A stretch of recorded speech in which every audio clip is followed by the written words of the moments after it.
Hello guys, welcome to my vlog. I am Dennis Sumugod.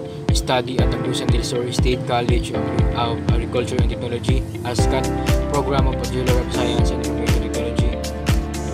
Para nabalik ko ninyo atong explore ang logical and professional calculus o kung saan ito sa pag-relate in a real world scenario sa programming at sa base IT.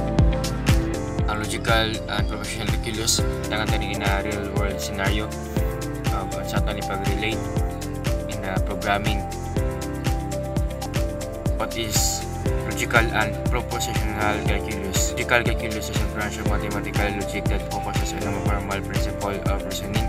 It uses symbols and operators to express logical statement and argument.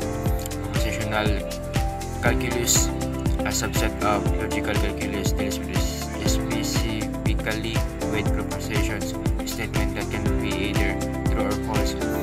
In propositional calculus, logical connective like and or not and implies are used to build complex expression and determine their truth value.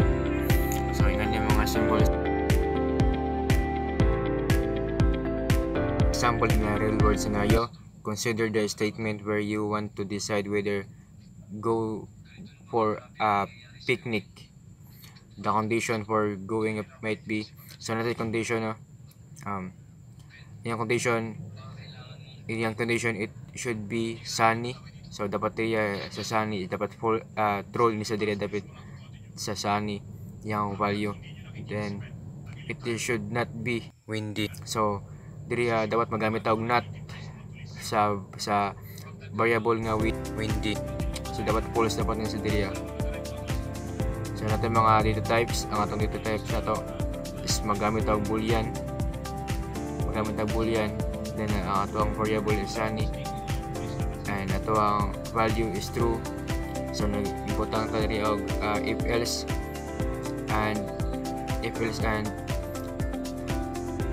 conditional sunny and not windy. So dapat ma-display niya siya. Dapat ma-display siya, let's go for picnic. Okay, let's go for picnic. Kaya nga naggamit mo ito diri og not.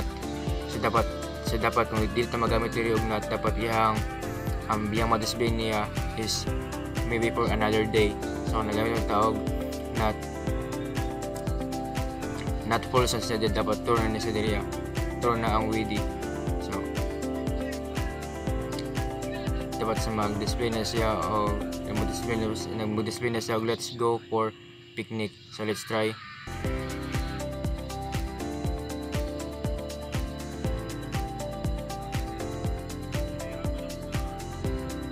So let's go for picnic. Kung tanggalon taning not symbol, so dapat ma-display and this for maybe for another day.